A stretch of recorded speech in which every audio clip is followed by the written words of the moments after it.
Pour ce mois de la femme, la synergie de femmes de médias vous présente un plateau spécial dénommé Tribune des femmes.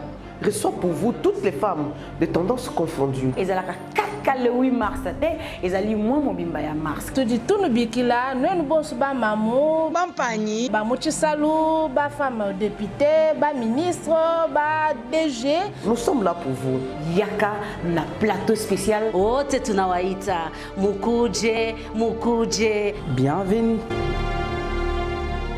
Topisi bino mbote bisika nyonso bozali na kombo ya Yesu Masiya Nazareth.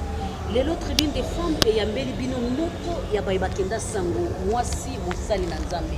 Oyo na koumela te kopesa ye mbote mama mbote. Esengo ya koyamba yo na émission na biso tribune des femmes. Ya solo mama na ngai nazanga mokote nazali na mama Jackie Mbote. Bonjour Judith. Ya solo penza nazali pe na ba mama ebele mbote na bino ba mama. Bonjour. Matondo mingi tokoumela te tokotina mama na likambo na biso o ezali ete mwasi au centre de l'évangile. Mama na ngai vi makambo ekoleka vi lolenge mwasi akomi entreprise ya kodétruire monde vi mwasi akomi eloko oyo mutu nyonso akomi koutilize po abebisa mokili. Est-ce que okomona ete mwasi azali na makoki to azali na ningisa ya kozala na centre ya évangile mutuna na mboka na yo? Batu oyo basi oyo babebisi mokili eza basi mosusu mais ba oyo ya vrai pe bazali parce que Nzambe azala na ba réserve na toujours.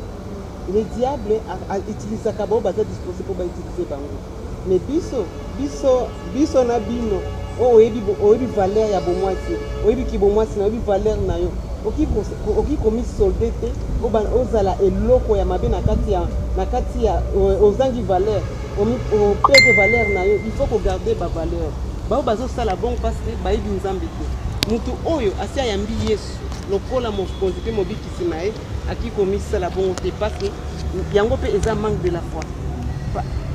Bazotala mbongo moyen nini na ndenge vie ndenge koma mais ceux qui me toza na kondima yebi que même si la vie est difficile avec Jésus-Christ il n'y a pas la difficulté. Avec Jésus-Christ il n'a que vaincre ça.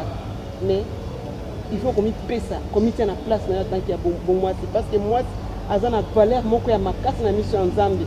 Tant Nzambe akelaki mokili akelaki nanu mobali azalaki na kati ya jardin d'Eden akelaki nanu banyama amoni fa kila siko mutu na lolenge na ye amoni mobali azaye moko alobi il n'est pas bon que l'homme soit seul. Je vais lui créer une aide semblable. Biso toza ba aide semblable ya mibali. Soki mibali bakopesa biso valeur te babanda ko utiliser bana na biso babanda ko utiliser soko utiliser mwasi ata soki aza mwana na yo te. Tout se fait ici lobby après lobby bako utiliser pe ya yo ata na 4e génération ata na 5e génération. Donc papa bazana to ya ko protéger biso protéger basi parce que mwasi azana eloko ya mutu na kati ya mokili oyo. Sans femme il n'y a pas le bonheur dans le monde. Merci beaucoup maman Jackie. Je crois mutu nezali na mboka. Oui, moi Judith Moutoune Zali, maman servante de Dieu. Bien sûr qu'au début là, tu présentais comme maman Zoé. Maman Zoé Amundi, c'est une servante de Dieu. Non seulement servante de Dieu, Aza maman. Moutoune Ezabou, maman Zoé, en tant que femme, maman Zoé Aza Nani. Aza mama ya mabota kusota aza nani naza mama ya mabota naza mama ya bana ebele ya nzoto pe ya molimo naza na bango mibali ya nzoto naza na bango mibali mais ya molimo baza vraiment ebele naza pasteur nakambaka ba mama ebele nakambaka papa ebele naza pe ministère na nga mpenza eza ebengami na kokakazi ku naza ministère na nga eza ministère ya ku. Merci beaucoup. Et c'est pour la biso ko partager lelo na mama Zoé azali bongo mwasi mosala Nzambe ndenge bandeko kopesi biso détail ya mama Zoé pe ye moko ameki kopesa yango na mwa moke apesi biso mobemba te parce que c'est une femme à multiples visages comme moi je l'ai toujours dit. Donc basi o bazana ba multiples visages bazana ba fonction ebele tokoki kokota na baville lisusu te toyebaka mama Zoé asalaka to asalaka te, mais c'est une femme entrepreneur, donc tozali komona aza vraiment oyo tobengaka kala ya bamama Zoé babaka bafemme évoluée. Ça se voit vraiment, elle est évoluée. Maman Zoé, même tout le monde qui est, c'est vrai que maman Judith, elle a commencé par vous poser la question, quel est le rôle de la femme dans l'évangile? Au PCBisson, moi, mais ce qui peut moyen à kozonge la yango, parce que vous allez les cambo ya ko meni à moi si. Kotombola ye et puis moi motu ne pas langa na kozongela kaka na motu na mama Judith ndenga tuna ki rôle ya base menga motu na ngezani est-ce que ministère ya mwasi et bengami vraiment na nzambe to mama Zoé et senga ki na yo oko za la prophète évangéliste to pe apôtre est-ce que nzambe azali ko permettre na mwasi à œuvrer na œuvre na le ko la yemoko leader to pété. Oui, moi c'est à Bengami azala leader. Je suis une femme leader. Moi c'est à Bengami Kenza azala leader. Pourquoi batia féminin à pasteur? Parce que pasteur il y a moi c'est azali pasteur. Pourquoi batia féminin il y a prophète? Parce que prophète ils ont ministre de Dieu, il y a 5 ministères. Il y a ministère prophétique, évangélique, pastoral, docteur, docteur, j'ai déjà dit docteur, apostolique, j'ai déjà dit, donc apostolique, évangélique, ministère évangélique, apostolique, docteur, pastoral et prophétique. Donc 5 ministères. Nakati ya 5 ministères, moi c'est pe azali. Yangwana Jésus-Christ tango azali kotambola parce que ne bazali ko tenir musala na bazali kotambola partout. Après tango Jésus-Christ akufa la première personne à annoncer l'évangile, c'était la femme. C'est la femme qui avait annoncé l'évangile que Jésus-Christ est ressuscité parce que l'évangile avait commencé après la résurrection de Jésus-Christ.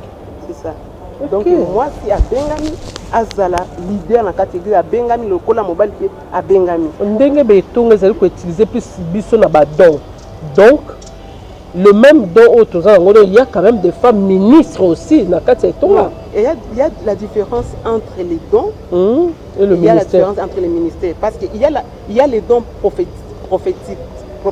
Ouais. Il y a les ministères prophétiques. Donc il y a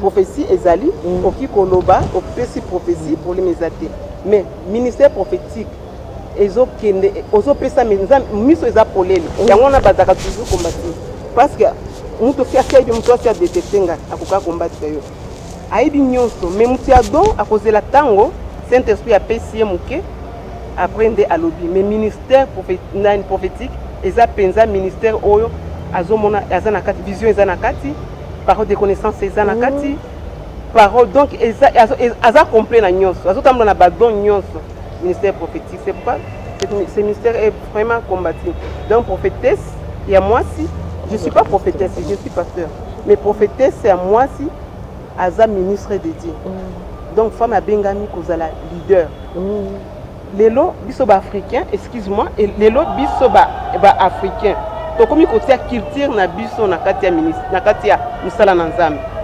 culture ya ba africain mususu alingi akitisa mwasi na kopesa exemple biso ba Swahili exemple ya bashi mwasi azaka penza mutu aza ifazala na se makasi azaka lokola baluba bayibisanga pe kalimisanga baluba bazaba ndeko nanga shike bazaba ndeko nanga tozana bana bisa baluba tokandenga mais mususu akomona ndenge mwasi fasi kala kana kati ya cuisine amemi yango tina kati ya ministère non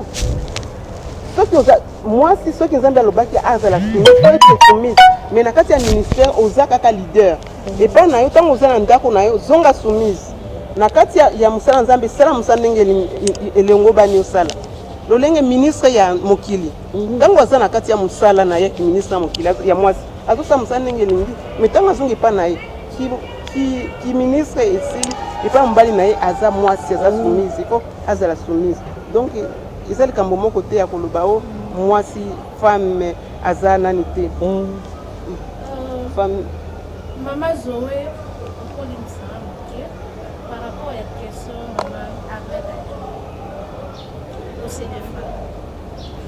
par rapport ya bato bakundana mwasi akoki kote ya mibali liloba nini oza bato oyo balobaka mwasi akoki kote ya mibali te batie culture na bango soki otali bien bolitikize nga no bango to baverité soki otali bien eza baeglise kaka ya bapaster ya baluba nde baboyaka basi bateya te. Non, il y a aussi des versets bibliques. Verset biblique wana non verset biblique oyo lo batransforme yango batransforme yango balobaki mpona basi wana balobaka te baloba te na kati basetere na kati basetere na kati église mpona nini mpasi bazali kosala makele na kati église bazalaki soumise te nde naki koloba naki kosispande na kati église na nga désormais ndenge bosali boye bamama nyonso église bokosala bokoloba lisusu te parce que bozosoumettre te ezalaki na sens wana mais mpo ezalaki jésus christ te nde alobaki mwasi aloba te non. olobi yo ministère na eza plus ya bacouple je suis passé mais j'ai mon particularité nanga eza encadrement ya bacouple depuis 1996 j'ai commencé à encadrer les couples ndenge oencadraka bacouple wana ya libala difficulté nini okutanaka nango est ce que esi ekomela yo mpe etake mosali na nzambe ya mwasi obungisa oyo eza bavaleur na oyo ya kibomwasi soit okoka koservir papa te lokola yo ozali mwasi ya mosali ya nzambe esi ekomela yo non bible ekondane yango mobali il faut kozala toujours soumise kozala prête à tout moment il faut koservir ezala na mesa azolia ozoservir yo moko moto ya mosala te ata ozala te ya misala combien yo moko ozoservir azolia ozotala ndenge azolia asi kolia ere moko mpe mafuta eki kozala opangusi ye ata osilikeli ndenge koprive eloko kolia te ekomi sikoyo na service sikoyo ya li il faut koservir comme il faut ata soki asilikeli yo ata osana to akopimela te parce que lui elobi tomipimela na biso te sauf soki toyokani na ka ya priere mais soki toyokani mais mobali na nga nayoki sango azobima libanda ayi nakopesa te ozobima libanda eza lisusu na miso ya nzambe akosepela nango te donc mwasi aza prête pour tout devant son mari ata oza ndenge nini oki kopimela ete. Ok, merci beaucoup maman. Kolanda yo ozaka na plusieurs casquettes. Koyebisa biso comment ogéraka vie professionnelle na yo, vie privée na yo, na vie ministérielle na yo elekaka ndenge mpo oza mama mabote ebele donc na mosuni na molimo koto vie privée na yo, vie professionnelle, vie ministérielle elekaka ndenge na vie ministérielle na ngai na vie ministérielle na nga nazaka plus active moi mpona kosala mosala na nzambe mosala nazosala na mosala na kabine oyi neti kabine mosala ezaka mingi mais naza na chambre haute nasengaka déjà na mokonzi nazwa chambre haute na kati ya nani ya ministère na biso nazalaka na ta na ngai ya mabondeli na soki naza bato ya kosambela balandaka ngana tokoki na chambre haute wana nasambeli bango eza bato mpe baza témoin bayebi naza na chambre haute na nga kuna na ministère bato baza na deja mabondeli bayaka na kosambela bango kuna ntango na ngai ya kosambela ezaka 12 heures na chambre haute na te soki ere moko mosala eza te bato napesi rendez-vous toye nasambeli kuna ere ya kokonfine ti semaine nyonso ezalaki ya baprédication na ere ya prédication nasalaki autorisation nazomona te naze koya te ntango nazongi epa na nga nakobosanaki kozambe te nakosala mpe mosala na nga tant que femme mpe ata que servant de Dieu parce que toza lumière ki servante na ngai ifomona mpe na kati ya ndako na ngai yango wana donc nazokombine nyonso à la fois mosala na ngai ya nani ya mokili mosala na ngai ya mokili nazosala comme femme ménagère je le fais comme en tant qu'une femme ménagère en tant qu'une femme ministre de Dieu en tant qu'une femme entrepreneur je le fais et en tant que je fais tout, je commets tout et c'est facile pour moi parce que je suis déjà habituée. Merci beaucoup maman. Avant de donner la parole à maman Rachou, merci beaucoup maman. Lise Bible. Kangalia kule si venye wanataka watu wa kote kuna tabia ya mwanamke wa tabia ya mwanamke mtumishi wa kike na tabia ya mwanamke wa hapa. Est-ce que namuna moya? En tout cas, il y a une grande différence na banamuke ya Evertea na banamuke ya Kinshasa.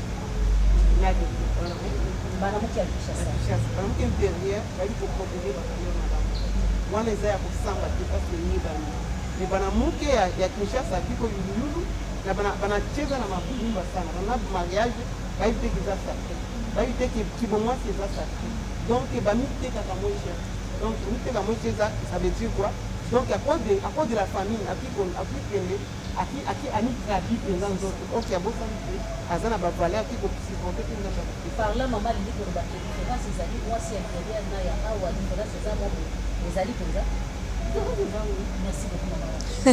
Merci beaucoup.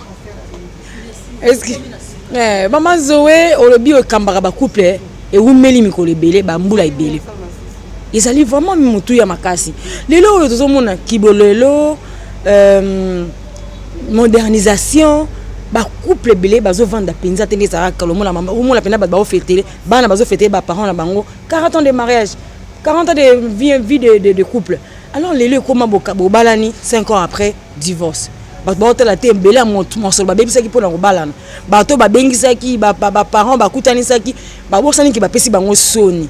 Lelo okotea bato ndenge nini to ba couple ndenge nini surtout ba jeune oyo ba yesika na baza ko envisager kobalana ndenge nini ba ko vendre na ndako mabalana bango ba umela. Lelo otinda a umela eza soumission parce que une femme soumise est toujours aimée par son mari. C'est mobile akendaka libanda par curiosité mais akendaka nsoto mais son cœur reste de sa femme.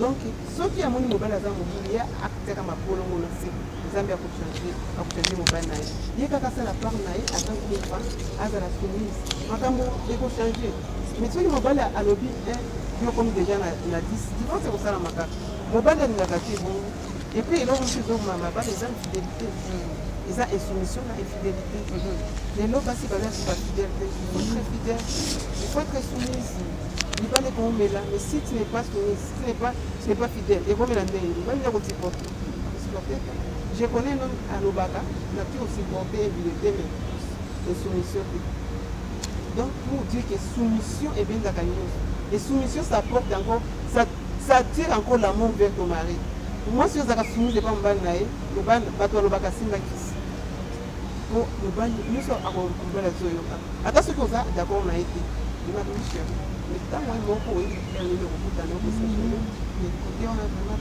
réfléchir un péché tu vois pas que classe wana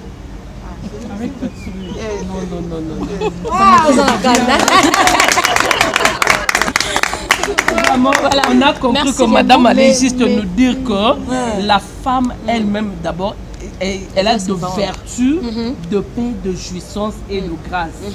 Donc miyeba pour la lobby na yo ezala malamu miyeba exploiter oyo yo zanango pour na ovandisa mana kimia pe na esengo na ba oyo nyoso ba ko entourer.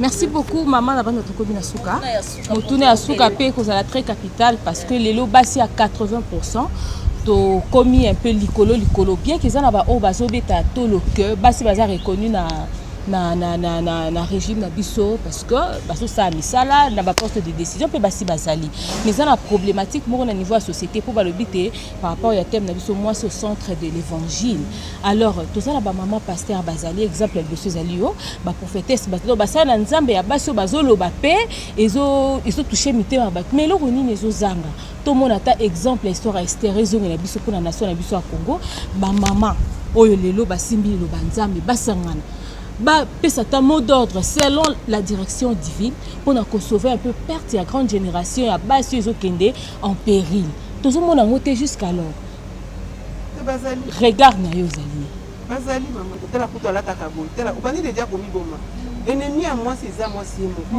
ne continue à mourir na yo pourquoi ce que continue mon ninga na yo moi c'est ko kende liboso makambo na eza penza na iko to sala kango neti kala mingi te na zo sala conférence moko ya makasi na le 3 septembre conférence wana to ko sala ngo sauf na fleuve si na fleuve okete to ko sala wana na pour il faut bozala merci beaucoup la nyonso wana tem na ngo eza le parcours d'une femme championne ya ngonde tem na ngo donc ba mama Moi si il faut y a des bosses biso moko to se soutenir biso moko to linga na moni moi si asali eloko na ye kendo soutenir donc aussi comme ya ko sa biso nini non nde loko zo ko mabiso ka mais so to se soutenir na mboka oyo mabe ko limo de na mwana nga moko ya molimo kombo na ye Thérèse la mama Kalulu moi si modèle mosusu eza Anne-Marie Kanega.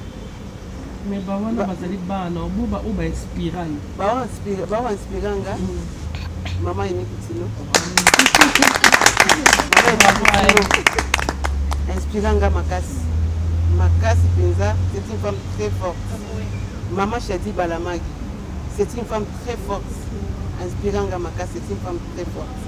Donc maman baza ebele soki na bandi kotanga difficulté nini okutana nango na ministère nango lokola bamibali baza pembeni yoke mwasi difficulté nini okutana nango mwasi kati na mibali nga nakumisi nzambe paske mibali baboyanga te mibali oyo bapaster banzinganzinga na nga paske nga nabongiselanga bango mabala bayebi mateya na nga nyonso femme soit soumise nde natelemelaka kati siko mpo boyanga il faut ozala ndoki mais eza peu difficile pe baboyanga nga nazwaka difficulté côté wana te nazwaka difficulté te côté wana. Merci beaucoup. Pour ce mois de la femme, la synergie de femmes de médias vous présente un plateau spécial dénommé Tribune des femmes reçoit pour vous toutes les femmes de tendances confondues. Et le 8 mars, et ça moi mon bimba ya mars. Tu dis tout nous bikila, nous boss ba maman, ba pani, ba mochi salou, ba femme députée, ba ministre, ba DG. Nous sommes là pour vous. Yaka na plateau spécial. Oh, tetunawaita, mukuje. Bienvenue.